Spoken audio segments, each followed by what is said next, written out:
Yes, এখনই সময় আসছে আমাদের অধিকার অধিকার আদায়ের পালা। কেননা আমরা প্রবাসী, সব দিক দিয়ে নির্যাতিত, নিপীড়িত। আমাদের কোনো বাক স্বাধীনতা ছিল না গত 17 বছর স্বৈরা শাসকের জন্য। আমরা স্বৈরা শাসকের জন্য আমরা কোনো কথা বলতে পারি নাই।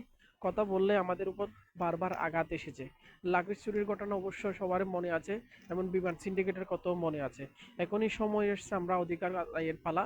তো আপনারা ভুল না করে এবার কি করবেন, যেহেতু আমাদের ভোটার অধিকার দিয়েছে, সেজন্য প্রবাসীদের প্রথম ভোট দানের শীষের জন্য হোক। কেননা যে একজন প্রবাসী, উনি বুঝবেন প্রবাসীদের কষ্ট।